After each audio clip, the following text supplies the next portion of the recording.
پاس ان چیزوں کو لے کے جا رہے ہو کہ جو ان چیزوں سے اوپر اٹھ چکا ہے. تو وہ لشکر جاتا ہے تحفے تحائف لے کے سلیمان علیہ السلام کے پاس پیش کرتا ہے. تو حضرت سلیمان کہتے ہیں کہ مجھے ان چیزوں کی ضرورت نہیں ہے. یہ سونا، یہ جواہرات، یہ ہیرے نگینے، یہ تمہارے تحفے تحائف، یہ لباس، مجھے ان چیزوں کی ضرورت نہیں ہے. میرے نزدیک جو چیز سب سے زیادہ اہم ہے وہ یہ ہے کہ تم سورج کی پرستش چھوڑ کے اس کے خالق کی طرف توجہ کر لو، تم خدا کی عبادت کو شروع کر لو. اگر وہ تم قبول کرتے ہو تو مجھے تم قبول ہو. یہ تحفے تحائف ان چیزوں کی مجھے کوئی ضرورت نہیں، اس کو تم لوگ واپس لے کے چلو. تو یہ پیغام جب ملکہ بلقیس کے پاس واپس پہنچا کہ سلیمان علیہ السلام نے تو وہ چیزیں واپس موڑ دی. وہ سونا جواہرات کا تو ان پہ کوئی اثر نہیں ہوا. اگر وہاں پہ کوئی دنیا دار ہوتا تو اس کی پہلی نظر انہی چیزوں پہ جانی تھی. اس نے طلب عشق استغنا کو سمجھا نہیں تو وہ توحید کو کس طرح قبول کرتا، یا توحید کی کس طرح تلقین کرتا، کس طرح تربیت کرتا لوگوں کے آگے. وہی کہ اگر ہم دوسرے مسئلے مسائل میں الجھے ہوئے ہیں تو ہم کس طرح آنے والی خواہشات، آنے والی برائیوں کا مقابلہ کر سکتے ہیں اندرونی طور پہ. ہم تو فوراً سے پہلے ان کے عطاب میں آ جائیں گے، ہم ان کے آگے شکست کھا جائیں گے، ہار جائیں گے. حضرت سلیمان علیہ السلام وہ 7 مقامات سے گزر چکے تھے، ان پہ مکمل عبور حاصل کر چکے تھے. تو ان کو وہ چیزیں متاثر نہیں کر سکی. انہوں نے وہ ساری چیزیں رد کی اور کہا کہ میرے نزدیک تمہارا جو سب سے بڑا تحفہ وہ یہی ہے کہ تم خدا کی عبادت شروع کر دو. تو یہ واپس جاتے ہیں، ملکہ بلقیس کو کہتے ہیں کہ انہوں نے ان چیزوں سے انکار کر دیا اور انہوں نے یہ پیغام بھیجا ہے کہ تم خدا کی دعوت قبول کر لو اور اسلام کی دولت سے سرفراز ہو جاؤ.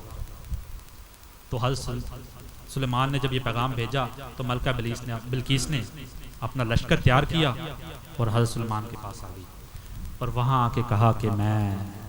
یہ دعوت قبول کرتی ہوں. اب وہاں قرآن میں بیان ہے کہ جس وقت وہ محل کے اندر داخل ہوئی تو پورا محل شیشے کا تھا. تو انہوں نے سمجھا کہ یہ نیچے جو فرش ہے یہ پانی ہے. اب قرآن میں ہے کہ انہوں نے اپنی تھوڑی پنڈلیاں اوپر کر لی کہ میں اس پانی سے گزر جاؤں. تو حضرت سلیمان نے کہا کہ جو شیشہ ہے یہ ایک دھوکہ ہے تمہارے لیے، یہ پانی نہیں، اس شیشے سے محل بنا اس لیے تمہیں پانی لگ رہا ہے. تو اس کے بعد ملکہ بلقیس نے ان کی ایمان کی دعوت قبول کی اور مسلمان بھی. اب اس قصے میں ہمارے لیے کیا؟ اگر تو ہم احمق ہیں پھر تو ہم جھگڑیں گے کتنا سونا بھیجا تھا ان کے پاس، اچھا ان کے پاس کتنے وزیر مشیر تھے، کتنی طاقت تھی، اچھا لباس کس طرح کے تھے، ان چیزوں میں کیا بات ہے. تو ہم ان کی طرف رہتے ہیں. اور اگر ہم سمجھدار ہوتے تو ہم پھر اس قصے سے اصل پیغام حاصل کرتے. اب اس قصے میں ایک چیز اور بھی ہے کہ جو اصل پیغام کی طرف توجہ لے کے آتی ہے. جب ملکہ بلقیس محل کے اندر آ گئی، شیشے والا واقعہ ہو گیا، تو حضرت سلیمان ان کو ایک جگہ پہ لے کے جاتے ہیں اور کہتے ہیں کہ یہ تخت دیکھو، یہ تخت دیکھو کیسا ہے. انہوں نے دیکھا تھوڑا سا رد و بدل کے ساتھ، یہ تخت تو مجھے ایسے لگتا ہے کہ یہ میرا ہے، لیکن اس میں تھوڑی سی تبدیلی ہوئی ہے. اب حضرت سلیمان کے پاس وہ تخت کیسے پہنچا، اس قصے کو بھی وہاں بیان کیا گیا. اس سے کرامات کے ظہور کا بھی لیا جاتا ہے، معجزات کا بھی، اور انسانوں کی طاقت جنات سے زیادہ اس کو بھی بیان کیا جاتا ہے. مختلف قسم کے معنی اس قصے سے لیے جاتے ہیں. تو حضرت سلیمان نے کہا کہ میرے بارگاہ میں جب یہ پیغام آیا پہلا ہدہد کے ذریعے کہ وہاں سورج کی پرستش ہو رہی ہے، تو میں چاہ رہا تھا کہ تمہیں حقیقی خدا کی طرف توجہ کے فوائد دکھا سکوں. تو میں نے اپنی محفل میں پوچھا کہ مجھے بلقیس کا وہ تخت چاہیے کہ جس کے اوپر بیٹھ کے وہ حکمرانی کر رہی ہے. تو وہاں جنوں کا ایک سردار ہے، قرآن میں جنات کا ذکر ہو رہا ہے کہ جنات کا ایک سردار ہے، وہ کہتا ہے کہ آپ یہاں سے اٹھ کے وہاں جائیں اور وہاں سے واپس آئیں تو میں وہ تخت لا کے آپ کے آگے پیش کرتا ہوں. اٹھ کے یہاں سے وہاں جائیں، وہاں سے یہاں آئیں، میں تخت آپ کے آگے لا کے پیش کر دوں گا. تو حضرت سلیمان نے کہا کہ نہیں، اس سے بھی جلدی. پھر قرآن میں وہاں کہا گیا کہ وہاں ایک بندہ تھا، اندہ ہوا علم الکتاب، اس کے پاس کتاب کا علم تھا۔ علامہ اقبال کا شعر بھی ہے، لوح بھی تو قلم بھی تو تیرا وجود الکتاب، تیرے وجود میں جو جو خدا نے قدرتیں رکھی ہیں، جو جو طاقتیں رکھی ہیں، ان کو اگر تو پہچاننا چاہتا ہے تو تو نے ان مقامات سے گزر کے اس مقام کو پہنچا۔ اب وہاں قرآن میں یہ بتایا گیا کہ اس بندے کے پاس علم الکتاب تھا۔ اس نے کہا کہ یا رسول آپ صرف پلک جھپکیں اور اب تخت آپ کے پاس آئے گا۔ ایسے ہوا جیسے پلک جھپکی تخت پاس آ گیا، آپ نے تبدیلی کر کے اس تخت کو وہاں رکھ دیا۔ جب ملکہ بلقیس آئی تو اس کو دکھایا کہ یہ تمہارا تخت ہے، تبدیلی کے ساتھ میرے پاس موجود ہے۔ تو اس نے پوچھا تو کہا کہ ہمارا یہ میرے ایک صحابی، میرے ایک عقیدت مند، مجھ سے ایک محبت رکھنے والے نے پلک جھپکنے کے اندر میرے پاس لا کے پیش کر دیا۔ اب اس قصے کو ہم دیکھ لیتے ہیں دوسرے نظریے سے، دین کی سچائی سے۔ ہدہد کیا ہے؟ نفس لوامہ کیا کرتا ہے کہ پورے جسم کی طرف نظر دوڑاتا ہے، دیکھتا ہے کہ کون کون سا حصہ جسم کا خراب ہے۔ جب وہ نظر دوڑاتا ہے اس کی پکڑ کے خبر روح کی طرف لے کے جاتا ہے، دل کی طرف لے کے جاتا ہے کہ یہ حصہ خراب ہے، اس جگہ پہ کمی ہے، اس جگہ پہ خرابی ہے۔ میری جو طلب ہے اس میں احمق پن ہے، میرے عشق میں خلوص نہیں ہے، میری معرفت مکمل نہیں ہے اپنے آپ کو لے کے،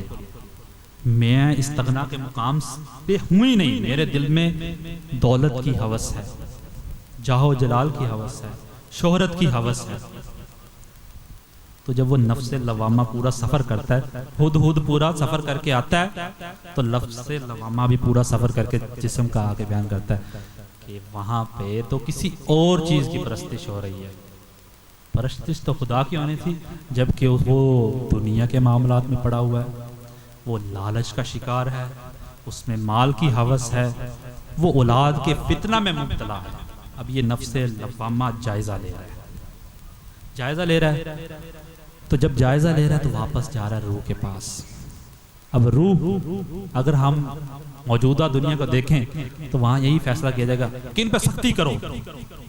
ان کو ایسے کرو ویسے کرو، لیکن نہیں۔ انیشل کتاب کا علم پڑھنے کے لیے اگر آپ ظاہری طور پہ طوطے کی طرح کتاب پڑھ لیں گے نا تو آپ فوری کہیں گے چل بھی تو نماز ہمیں پڑھنی، 5 وقت کی نماز پڑھنی تو ہمیں پڑھنی،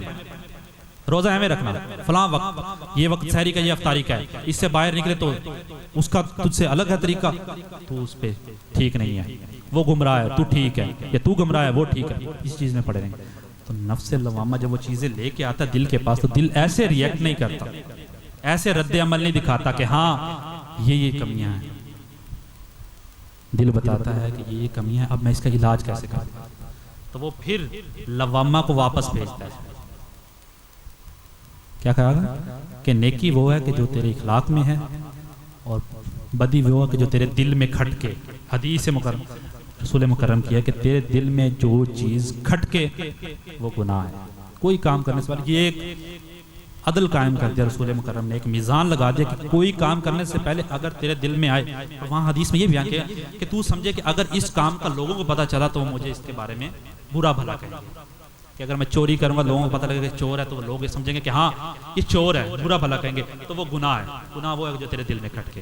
تو لوامہ ساری سیر کر کے آگے دل کے آگے سارے حالات و واقعات پیش کرتا ہے، دل اس کو واپس بھیجتا ہے کہ اب تو ان چیزوں کو لے جا کے امپلیمنٹ کر۔ وہاں نفس امارہ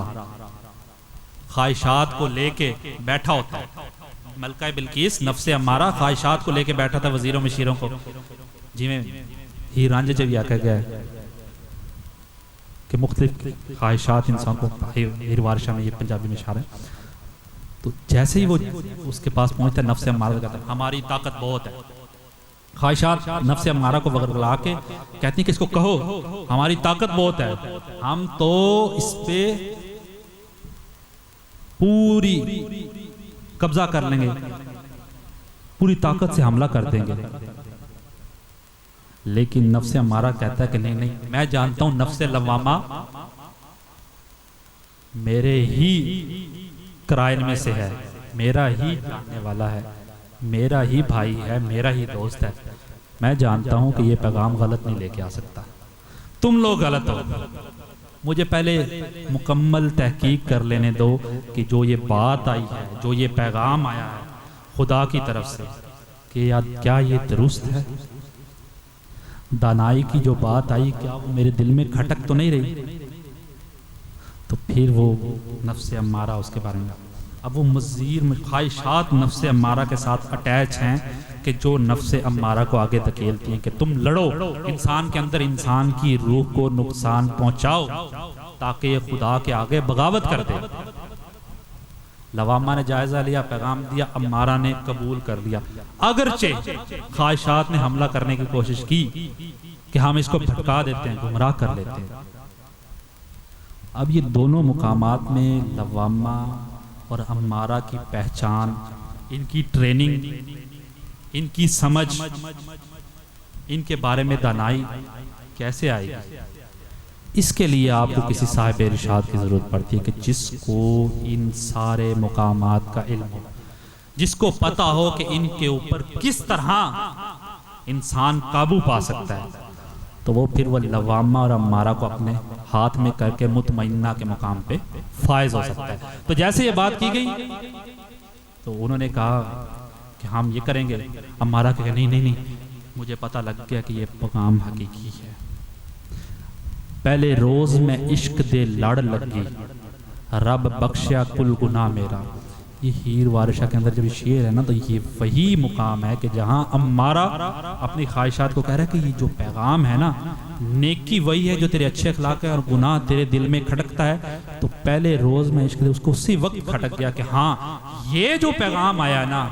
یہ خدا کی طرف سے ہی لگ رہا ہے، مجھے اس کی تصدیق کر لینی چاہیے۔ تو پھر وہ اس کے ذریعے بھیج کے دیکھتا ہے کہ یہ پیغام ٹھیک ہے نا، اس کے لیے پھر وہ سونا جواہرات ہے نا، تو خواہشات کو روانہ کرتا ہے کہ تم جا کے دیکھ کے آؤ کہ جو یہ پیغام ہے کیا درست ہے۔ ابھی ہم لڑائی نہیں کرتے، ابھی ہم اس پہ قبضہ نہیں کرتے، اس کے خلاف بغاوت نہیں کرتے، اس کے مخالفت میں نہیں جاتے، پہلے ہم تحقیق کر لیں کہ یہ پیغام درست ہے۔ تو پھر اب نبی پاک نے فرمایا تھا کہ ہر انسان پہ ایک نفس مسلط ہے، ایک کرین مسلط ہے، میں نے اپنے کرین کو مسلمان کر لیا، انہوں نے اپنے کرین کو سدھا لیا تھا، سمجھا لیا تھا۔ نبیوں کے بگاڑ نہ آنے کی وجہ یہی ہے کہ وہ شروع سے ہی اپنے نفس کو سمجھا لیتے، جبکہ میں اور آپ ہمیں پوری توجہ کے ساتھ اس کے ساتھ مقابلہ کر کے اس کو سدھانا ہوتا ہے، جبکہ پیغمبروں کو یہ خدا طاقت دیتا ہے کہ وہ شروع سے ہی ان کو خدا مسلمان کر دیتا ہے، ان کے نفس کو سدھار دیتا ہے، پاک کر دیتا ہے، اس لیے ان کو نبوت کے مقام پہ فائز کرتا ہے۔ تو وہ خواہشات امارہ کی طرف سے چلتی ہیں، دل پہ حملہ کرتی ہیں کہ اس کا دل اس کی طرف راغب ہوتا ہے، مائل ہوتا ہے کہ نہیں، تو آگے سے دل کہتا ہے، سلیمان کہتا ہے کہ تم ان چیزوں کو چھوڑ دو، یہ خواہشات عارضی ہیں۔ اب قرآن میں بھی وہی بات بیان کرتے ہیں کہ تم سورج کی پرستش کر رہے ہو، یہ تو مخلوق ہے، یہ دن کو اپنی روشنی دکھائے گی، رات کو اس کی روشنی ختم ہو جائے گی، اندھیرا آ جائے گا۔ بتانے کا مقصد کیا ہے کہ ان خواہشات کا، مال کا، اولاد کا، جاہ و جلال کا، شہرت کا، سب کا تعلق دنیا کی حد تک ہے، لیکن قیامت کے دن تو یہ چھپ جائیں گے، وہاں تو ان چیزوں کا حساب کتاب ہی نہیں ہونا، تو پھر ان کا کیا مقام رہا قیامت کے دن۔ اس لیے کہا کہ یہ سورج، یہ خواہشیں صرف دنیا کے دن تک ہیں، جب آخرت کی رات ہوگی وہاں ایک ہی روشنی چمکے گی، ایک ہی سورج ہوگا، وہ خدا کی ذات ہوگی، اس کی روشنی سے ہی تمام فیصلے ہوں گے۔ تو کہا کہ اس کو چھوڑو اور اس روشنی کی طرف بڑھو، اس دانائی کی طرف بڑھو، اس سچائی کی طرف بڑھو کہ جو اس دن بھی تمہیں راہ دکھائے گی کہ جس دن سب کچھ بجھ جائے گا، ہر چیز فنا ہو جائے گی، اس دن بھی۔ تو نفس لوامہ عمارہ کے ساتھ مل کے ان کو شکست دیتا ہے۔ اس کے بعد پھر ملکہ بلقیس نفس عمارہ حضرت سلیمان کے پاس آتا ہے اور دعوت دین قبول کرتا ہے۔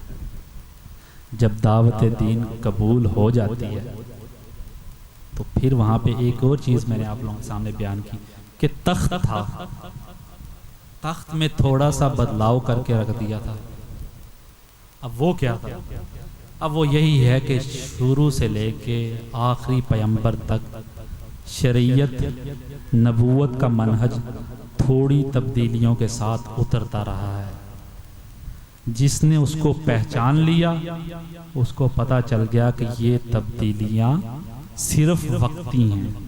ہر نبی تک اس کی تبدیلی میں مخصوص ہے، اس کے بعد پھر ایک نئی تبدیلی کے ساتھ۔ اب وہ منہج مختلف تبدیلیوں کے ساتھ ایک ہی پیغام لے کے آ رہا ہے، اور ملکہ بلقیس کو حضرت سلیمان یہ بتا رہے ہیں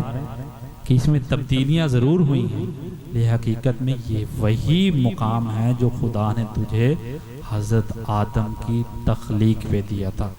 جس کو تم بھلا بیٹھی تھی، اور یہ میں نے تمہیں یاد کروایا ہے۔ تو قرآن کے اندر قصوں کو اس طرح بیان کیا گیا ہے کہ لوگ ان سے اپنی ذات کے متعلق علم لے سکیں اور اس چیز کو اپنے اوپر لاگو کر سکیں۔ اگر آپ ان کی فالتو کی پیسے فضول باتیں نکالتے رہیں گے تو نہ قرآن پڑھنے کا فائدہ ہوگا نہ قرآن سننے کا فائدہ ہوگا۔ اس لیے خدا نے کہا کہ میرے قرآن کو پڑھو تو اس کے اندر غور و فکر کرو، اور غور و فکر کرنے کے لیے ہر قصے کو کھنگالو کہ اس کے اندر خدا میرے جسم سے کیا خطاب کر رہا ہے، میری روح سے کیا خطاب کر رہا ہے، میرے دل سے کیا خطاب کر رہا ہے۔ جب یہ چیزیں سمجھ جائیں گے تو پھر آپ اپنے آپ کو پاک کر لیں گے۔ اس پاکی کا مقصد یہ ہے کہ جب بیعت کی جاتی ہے، لوگوں سے عہد دیا جاتا ہے، تو ان کو وہ عہد یاد کروایا جاتا ہے کہ نفس امارہ اس کو خود کی طرف لوامہ کے ذریعے توجہ دلائی جاتی ہے کہ یہ تیرا مقام تھا، اس کو تو بھول بیٹھا تھا، پچھلے ساری باتوں کو چھوڑ، یہ نئے پیغام کو قبول کر اور نفس مطمئنہ کی طرف سفر کر۔ اسی لیے کہا گیا، میں نے شروع میں 2 حدیثیں کہیں کہ ہر انسان اپنے دوست کے دین پہ ہوتا ہے۔ اگر آپ اپنی دنیا میں اچھے دوست، اچھے رہنما کو منتخب کریں گے تو قیامت کے دن وہ رہنما آپ کی نجات کا سبب بنے گا۔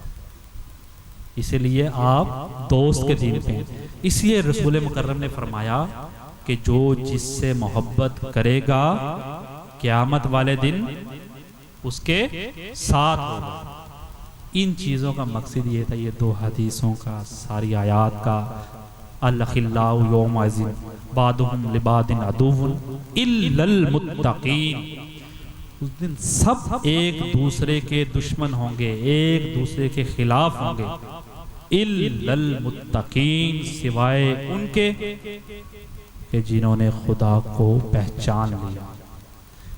اس لیے قرآن کی آیات سے، احادیث سے یہ پیغام سمجھ کے اپنی صحبت، اپنی محبت،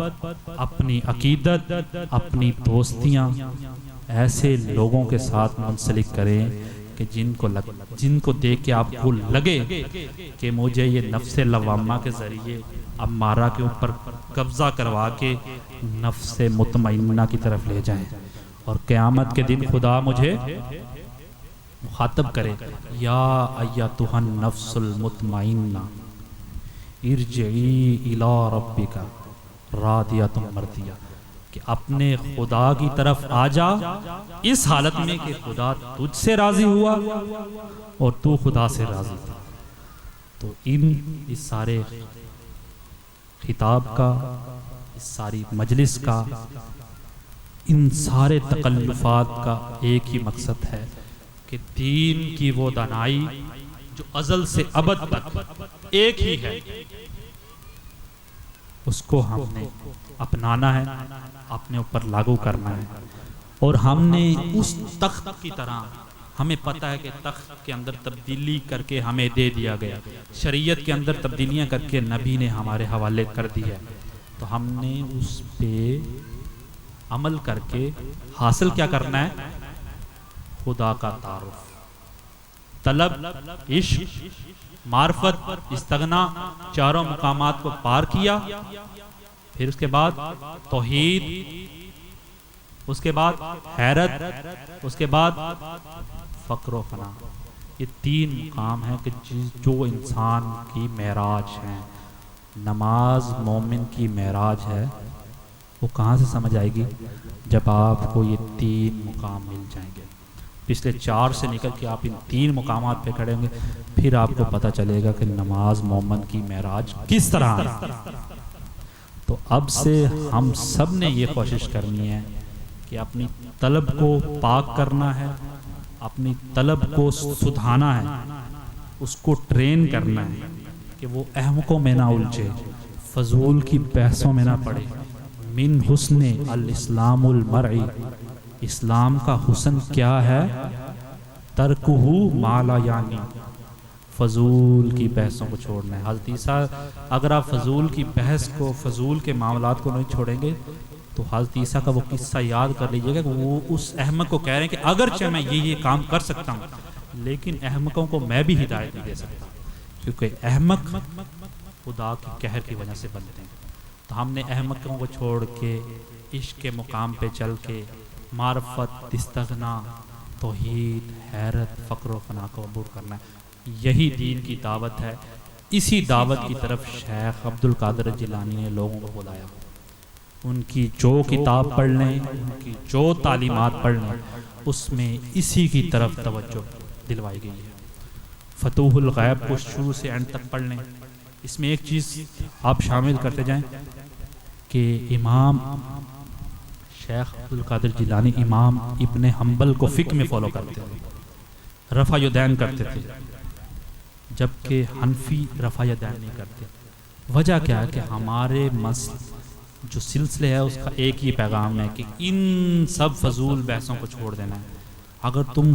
ہاتھ اٹھا کے بھی نماز پڑھتے ہو نا رفع یدین کر کے، قابل قبول ہے، لیکن خدا کی طرف توجہ، تمہارا مقصد بالکل پاک صاف ہونا ہے۔ اسی لیے ہم اس بحث میں پڑھتے ہی نہیں، اور آپ کو نہ شیخ کی تعلیمات میں نہ ملے گا، جتنے بھی، یہ ایک عالمگیر سچائی ہے۔ جب بھی آپ کسی صوفی کو پڑھیں گے، خواہ وہ خواجہ فرید ہو، خواہ وہ بابا فرید ہو، خواہ وہ بلے شاہ ہو، خواہ وہ سلطان باہو، وہاں سے آپ کو ایک ہی پیغام ملے گا۔ آپ کو کہیں فضول کی بحث نہیں ملے گی، نہ ان کے اشعار سے، نہ ان کی تعلیمات سے، کہیں سے نہیں۔ وہ احمق پن سکھاتے ہی نہیں، وہ انسان کو دانا بناتے ہیں، دانائی سکھاتے ہیں، اور اس کی طرف ہی لے کے چلتے ہیں تاکہ قیامت کے دن خدا کے ہاں ان کا مقام اچھا ہو سکے۔ اور اس دوستی کا، اس بیعت کا، اس پیرہ مریدی کا، ان تکلفات کا، ان محافل کا یہی مقصد ہے کہ ہم نے اس مقام کو حاصل کرنا ہے۔ ان مقامات کو غور میں رکھنا ہے، قرآن کو بھی ایسے پڑھنا ہے، حدیث کو بھی ایسے پڑھنا ہے، فضول کی ہر چیز کو چھوڑ دینا ہے۔ وَمَا عَلَيْنَا إِلَّا الْبَلَاغُ الْمُبِينُ۔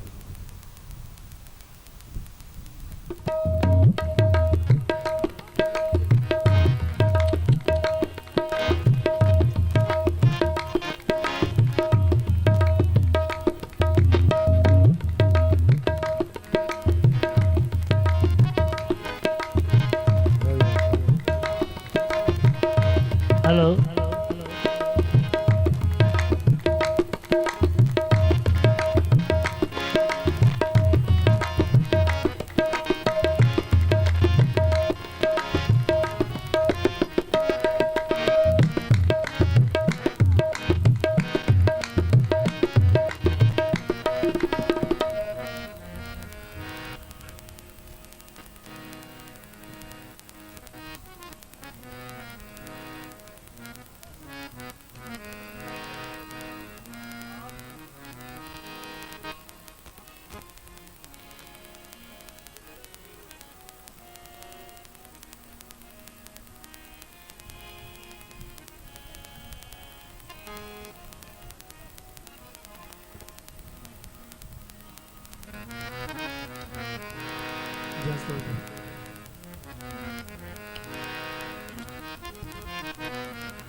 جو ہر آن نئی شان دکھا دیتا ہے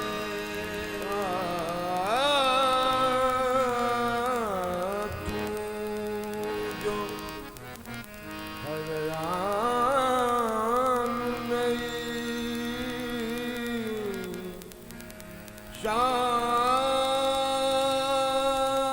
شان دکھا دیتا ہے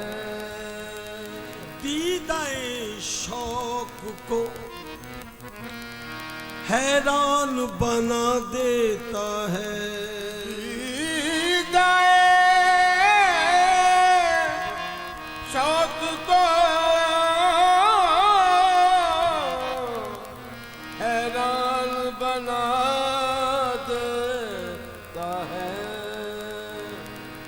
ڈالی ڈالی تیری تخلیق کے گن گاتی ہے پتا پتا تیری قدرت کا پتا دیتا ہے ڈالی ڈالی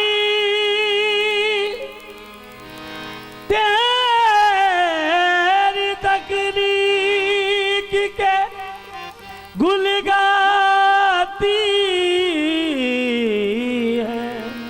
پتا پتا تیری قدرت کا پتا دیتا ہے مشتاق آفتاب جمال محمد ماں بندائی محمد آل محمد ماں بندائی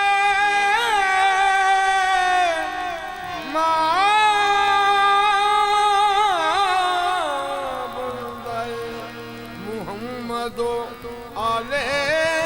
محمد مہاراج ہست لاف غلامی یہ مصطفیٰ ماں کم تری غلام بلال محمد ماں کم تری غلام بلال محمد ہر ناز حسینوں کو دکھائے نہیں جاتی حضور ہر ناز حسینوں کو دکھائے نہیں جاتے امی لقبی ہیں یہ بڑھائے نہیں جاتے ہر ایک کا حصہ نہیں دیدار نبی کا بو جہل کو محب دکھائے نہیں جاتے ابو جہل کو محبوب دکھائے نہیں جاتے معراج میں جبریل سے کہنے لگے شاہ امم تم نے تو دیکھا ہے جہاں بتلاؤ تو کیسے ہیں ہم روح الامی کہنے لگے اے شاہ تیرے رخ کی قسم سرداریاں سرداریاں سرداریاں یہ سرداریاں سرداریاں یہ سرداریاں سرداریاں سرداریاں سرداریاں سرداریاں سرداریاں مختاریاں سرداریاں مختاریاں